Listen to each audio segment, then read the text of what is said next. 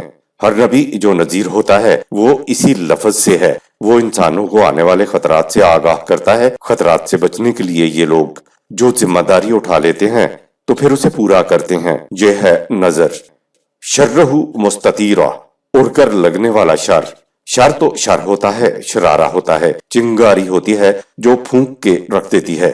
ہر قسم کی برائی کے لیے یہ لفظ استعمال ہوتا ہے۔ ایک برائی میں نے کی اور اس کے نتیجے نے صرف مجھے نقصان پہنچایا تو یہ پھیلنے والا اڑ کر لگنے والا شر نہیں ہے، لیکن جب معاشرہ فساد اور شر سے بھر جائے، یعنی رشوت نہ بھی لی جائے تو دینی پڑتی ہے، تو یہ وہ شر ہے جو پھیل کر اڑ کر دوسروں کو بھی اپنی لپیٹ میں لے لیا کرتا ہے۔ جنتی معاشرہ اپنی ذمہ داریوں کو اس لیے پورا کرتا ہے کہ وہ ڈرتے ہیں کہ کہیں ایسا نہ ہو جائے کہ ذمہ داریوں کو ادا نہ کرنے سے معاشرے میں وہ شر فساد نہ پھیل جائے جو دوسروں کو بھی اپنی لپیٹ میں لے لیا کرتا ہے۔ اس لیے جنتی معاشرے کے لوگ اپنی ذمہ داریوں کو پورا کرتے ہیں۔ آیت نمبر 8۔ وَيُطْعِمُونَ الطَّعَامَ عَلَى حُبِّهِ مِسْكِينًا وَيَتِيمًا وَأَسِيرًا۔ یہ ابرار سب کچھ اپنے لیے سمیٹ لینے کا حیوانی جذبہ رکھنے کے باوجود یہ خدا کے نظام ربوبیت کو عام کرنے کے لیے مسکین، یتیم اور کسی اور مصیبت میں مبتلا ہو جانے والوں کے سامان زیست کا انتظام کرتے ہیں تاکہ شر نہ پھیلے۔ آیت نمبر 9۔ انما نطعمكم لوجه الله لا نريد منكم جزاء ولا شكورا۔ خالصتاً خدا کے نظام ربوبیت کے لیے یہ ابرار سب کچھ کرتے ہوئے کہہ دیتے ہیں کہ سامان زیست کا بندوبست کرنے پر ہمارا کسی پر کوئی احسان نہیں، نہ ہم کسی بدلے کے مطمئنی ہیں اور نہ شکریے کے۔ آیت نمبر 10۔ انا نخاف من ربنا یوما عبوسا قمطریرا۔ ابرار کہتے ہیں کہ نظام ربوبیت خداوندی پر عمل پیرا نہ ہونے سے ہم اس لیے ڈرتے ہیں کہ کہیں ہم پر ایک دن پژمردگی اور افسردگی نہ چھا جائے۔ آیت نمبر 11۔ فوقاهم الله شر ذلك اليوم ولقاهم نضرة وسرورا۔ ربوبیت کی روش کا نتیجہ یہ ہوتا ہے کہ خدا کا قانون ربوبیت انہیں اس قسم کی اڑ کر لپٹ جانے والے شر ہلاکت سامانیوں سے بچا لیتا ہے اور مسرتوں، تازگیوں اور خوشگواریوں سے نوازتا ہے۔ نظرتم و سرورا، تازگی، مسرتیں اور خوشگواریاں۔ اس بات کو ذہن میں رکھیے کہ یہ یہاں اسی دنیا میں وہ معاشرہ تھا جو نبی اکرم صلی اللہ علیہ وسلم کے دور میں قائم ہوا۔ کہا جا رہا ہے کہ ایسے شر سے بچو جو اڑ کر لپیٹ لیا کرتا ہے۔ یہ بھی اوپر کہا گیا کہ ایسے شر سے بچنے کا طریقہ یہ ہے کہ نظام ربوبیت خداوندی قائم کرو اور لوگوں کے سامان زیست کا انتظام کرو۔ ایسا تم نے کر لیا تو نہ صرف تمہارا معاشرہ یزمردگی، افسردگی، شر اور فساد سے بچ جائے گا، بلکہ نظام ربوبیت کا نتیجہ معاشرے میں مسرتوں، تازگیوں اور خوشگواریوں کی صورت میں نکلے گا۔ یہ جنت اور معاشرہ اسی دنیا میں قائم ہو رہا ہے۔ آخرت کی جنت تو آگے چل کر آنی ہے، لیکن اخروی جنت و دوزخ کی اصل حقیقت کو ہم اپنے دنیاوی شعور کی سطح پر نہیں سمجھ سکتے۔ آیت نمبر 12۔ وَجَزَاهُم بِمَا صَبَرُوا جَنَّةً وَحَرِيرًا۔ ایسے لوگ اپنے استقال و استقامت کے نتیجے میں جنت کے شاداب باغات میں آسائشوں سے بھرپور زندگی بسر کرتے ہیں، اور ساتھ ہی ان کے لیے حرارت بخش اور حریت افزا فضائیں ہیں۔ قرآنی معاشرے میں خوشگواریوں اور شادابیوں کی زندگی ہوگی، آزادی ہوگی، زندگی میں حرارتیں ہوں گی۔ حریرن، سورہ 76 آیت نمبر 12۔ حریر دبیز ریشم کے کپڑے کو کہتے ہیں۔ ایک گرم کپڑا ہمارے ہاں تو اون ہی سے بنایا جاتا ہے، دوسرا گرم کپڑا خالص ریشم سے بنایا جاتا ہے۔ یہ ریشم والا کپڑا بڑا گرم ہوتا ہے، اس میں حرارت کو محفوظ رکھنے کی صلاحیت اون سے زیادہ ہوتی ہے۔ حرارت ہی کی وجہ سے اسے حریر کہتے ہیں۔ جو شخص حریر ہوگا، حرارت والا ہوگا، وہ غلام نہیں ہو سکتا۔ عربوں کے ہاں حرارت رکھنے والے شخص کو آزاد کہتے ہیں، حر آزاد کو کہتے ہیں، اور احرار اس کی جمع ہے۔ حرارت، حر اور احرار، اور حریر کا مادہ ہے رے ہے۔ آپ سوچ لیجئے کہ لغوی معنی اگر حریر جنت کے ساتھ ہے اور حریر کے معنی ریشم کا لباس ہے، اس کی معنویت کی کیفیت کو نگاہ میں رکھتے ہوئے دنیا و آخرت کی جنت کی زندگی میں حرارت آزادی ہے، مردنی اور غلامی نہیں ہے۔ یہ مفہوم لفظ حریرن سے اخذ ہوتا ہے، پہلے جہنم کے ذکر میں آ چکا ہے۔ سلاسلن و اغلالن و سائرہ، سورہ 76 آیت نمبر 4۔ محکومیت، زنجیریں، ہتھکڑیاں اور بیڑیاں۔ جہنم کی اس کیفیت کے بالمقابل الفاظ جنتم و حریرہ نے جنت کی کیفیت بیان کر دی کہ اس میں خوشگواریوں اور شادابیوں سے بھرپور زندگی ہوگی، آزادی ہوگی، زندگی میں حرارتیں ہوں گی۔ 29ویں پارے میں جنت و جہنم کا ذکر کم آیا ہے، لیکن 30ویں پارے میں تو بڑی ہی تفصیل سے جنت اور جہنم کی تفاصیل ہمارے سامنے آئیں گی۔ نظام خداوندی میں زندگی بسر کرنے کا نتیجہ اسی دنیا میں جنت ہے، اور باطل نظام زندگی بسر کرنے کا نتیجہ اسی دنیا میں جہنم ہے۔ اخروی جنت اور جہنم پر ہمارا ایمان ہے، لیکن اس کی اصل حقیقت ہم اپنے دنیاوی شعور کی سطح پر نہیں سمجھ سکتے۔ اس لیے اخروی زندگی سے متعلق تمام باتوں کو قرآن میں تمثیلی انداز میں سمجھایا گیا ہے۔ اخروی جنت کے بارے میں کہا مثل الجنت التی وعد المتقون، سورہ 13 آیت نمبر 35۔ جس جنت کا وعدہ متقیوں سے کیا جا رہا ہے، اس کی مثال یوں سمجھو کہ تجری من تحتہا الانہار اکلھا دائم و ظلھا، سورہ 13 آیت نمبر 35۔ یہ مثل الجنت التی کی تفسیر آئی ہے کہ اس کے نیچے آب رواں جاری ہے، گھنے سائے ہیں، پرلطف میوے ہیں جو وقتی نہیں دائمی ہیں۔ آیت نمبر 13۔ متكئين فيها على الأرائك لا يرون فيها شمسا ولا زمهريرا۔ جنت کے ماحول میں وہ اقتدار و اختیار کی مسندوں پر تکیہ لگائے بیٹھے ہوں گے۔ وہاں نہ سخت گرمی ہوگی نہ سخت سردی۔ ایک طرف عرب معاشرہ ہے، وہاں کی دھوپ ہے، گرمی ہے، ان کا لباس ہے، ان کی خوراک ہے، ان کی رہائش و دیگر چیزیں ہیں، اور تقابل میں جنتی ماحول کی ان چیزوں کا ذکر ہو رہا ہے جو اسی دنیا میں ایران اور روما کی متمدن اقوام کو حاصل تھیں۔ آیت نمبر 14۔ وَدَانِيَةً عَلَيْهِمْ ظِلَالُهَا وَذُلِّلَتْ قُطُوفُهَا تَذْلِيلًا۔ جنت کے گھنے درختوں کے سائے ان پر چکے ہوئے ہوں گے، اور درختوں کی شاخوں میں لگے پھلوں کے خوشے ان کی دسترس میں ہوں گے، یعنی پھل سب کو دستیاب ہوں گے۔ آیت نمبر 15۔ ويطاف عليهم بآنية من فضة وأكواب كانت قواريرا.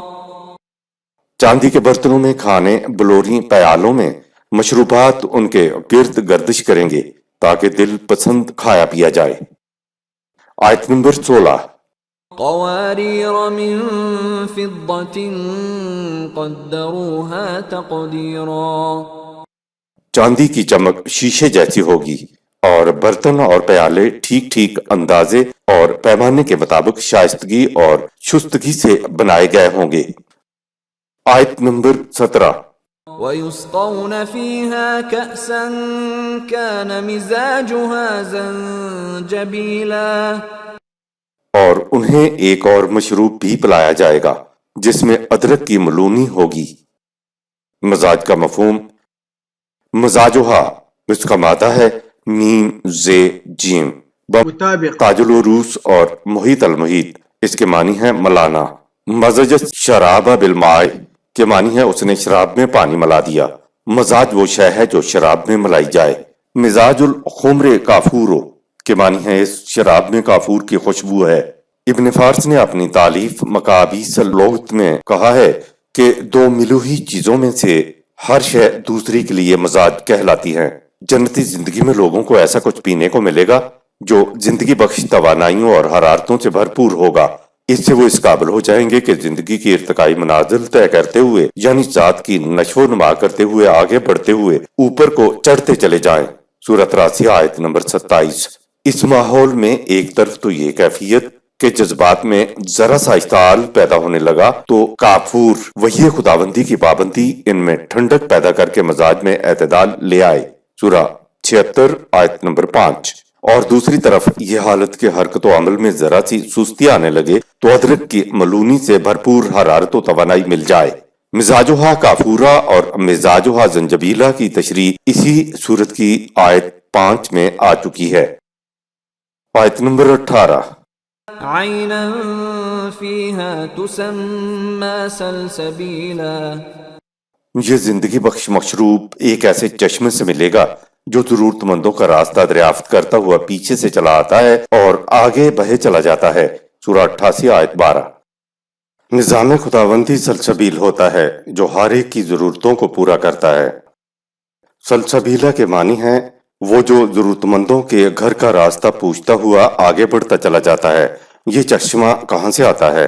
ایک دوسرے مقام پر وضاحت ہے کہ ختامہ مسکن وفی ذالک فلیتنافس المتنافسون ومزاجہ من تسنیم. سورہ 83 آیات 26-27. مشروب پر تقویت بخش مشک کی مہریں لگی ہوں گی. یہ ہے زندگی اور توانائی کو بڑھانے والے اسباب و عناصر جن کے حصول کے لیے تمہیں ایک دوسرے سے آگے نکل جانے کی کوشش کرنی چاہیے. مسابقت کا صحیح میدان یہ ہے کہ تم ربوبیت عامہ میں ایک دوسرے سے آگے بڑھنے کی کوشش کرو. سورۃ 83 آیت 26. اس مشروب میں اس چشمے کا ٹھنڈا اور شیریں پانی ملا ہوا ہے جو شرف انسانیت کے بلند ترین مقام سے پھوٹ کر نکلتا ہے اور جو انسانی صلاحیتوں کی بھرپور نشو و نما کر کے انسانیت کو بلند کرتا ہے. سورۃ 83 آیت نمبر 27. آیت نمبر 19. وَيَطُوفُ عَلَيْهِمْ وِلْدَانٌ مُخَلَّدُونَ إِذَا رَأَيْتَهُمْ حَسِبْتَهُمْ لُؤْلُؤًا مَّنثُورًا. ان کے بچے بھی زیورات سے مزین ان کے ارد گرد گھوم رہے ہوں گے. سورہ 56 آیت 17. وہ ایسے حشاش بشاش تر و تازہ تندرست و توانا ہوں گے گویا موتیوں کے دانے ہیں جو بکھرے پڑے ہیں. دنیا میں جنتی معاشرہ کا ذکر. لولون منصورہ. جنت میں ماں باپ اور بیٹے بھی ہوں گے مگر صرف وہی جو دنیا و آخرت کی جنت کے مستحق ہوں گے.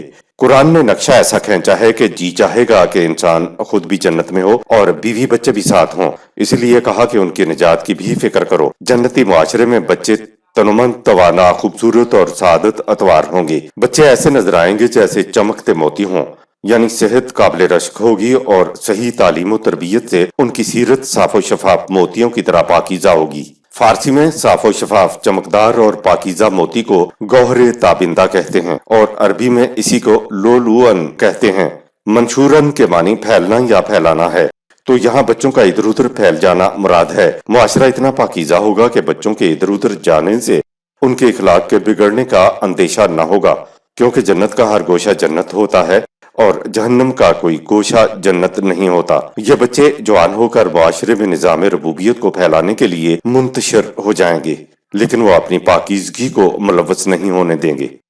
آخرت کے جنتی معاشرے کی کیفیات کو ہم اپنے دنیاوی شعور کی سطح پر نہیں سمجھ سکتے۔ آیت نمبر 20۔ وَإِذَا رَأَيْتَ ثَمَّ رَأَيْتَ نَعِيمًا وَمُلْكًا كَبِيرًا۔ ایسے معاشرے میں جب اور جدھر بھی کوئی نگاہ ڈالے گا تو اس میں آسودگی اور آسائش اور قوت و اقتدار دکھائی دے گا۔ جنتی معاشرہ جلال اور جمال کا مجموعہ ہوتا ہے۔ آسائش، زیبائش اور آرائش جمالیات کی چیزیں ہیں، مملکت، قوت اور اقتدار جلال کی چیزیں ہیں۔ قرآن کا خدا العزیز الحمید سورہ 85 آیت نمبر 8 ہے، یعنی صاحب قوت اور مستحق حمد و ستائش ہے۔ اس آیت میں کہا گیا ہے کہ تمہیں اس دنیا میں جنتی معاشرے میں یہ دونوں چیزیں نظر آئیں گی، یعنی آسائشیں اور زیبائشیں بھی نظر آئیں گی اور قوت اور جبروت بھی نظر آئے گا۔ قوت اور جبروت ملکن کبیرہ ہے۔ نبی اکرم صلی اللہ علیہ وسلم کی وفات تک مملکت 10 لاکھ مربع میل پر مشتمل تھی۔ چند ہی سالوں بعد حضرت عمر رضی اللہ تعالی عنہ کے دور میں مملکت 23 لاکھ مربع میل پر پھیل گئی۔ مومنین کے بچے کچے ٹکڑے آج بھی مسلمانوں کی 44 آزاد ریاستیں ہیں۔ یہ ملکن کبیرہ اور ان ریاستوں میں آسودگی اور آسائش اور قوت و اقتدار کی کچھ نہ کچھ رمق اب بھی باقی ہے۔ آیت نمبر 21۔ عَالِيَهُمْ ثِيَابُ سُنْدُسٍ خُضْرٌ وَإِسْتَبْرَقٌ وَحُلُّوا أَسَاوِرَ مِنْ فِضَّةٍ وَسَقَاهُمْ رَبُّهُمْ شَرَابًا طَهُورًا۔ جنتی معاشرے میں وہ باریک اور دبیز ریشمی کپڑوں میں ملبوس ہوں گے اور ان کے ہاتھوں میں سرداروں کی علامت والے چاندی کے کنگن ہوں گے۔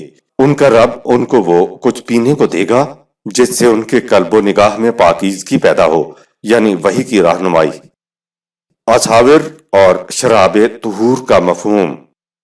اس لفظ کے معنی ہے بلندی، رفعت، شرف و فضیلت۔ اس لفظ کا مادہ سین واو رے ہے۔ اسی مادے سے ہمارے ہاں لفظ سوار ہے۔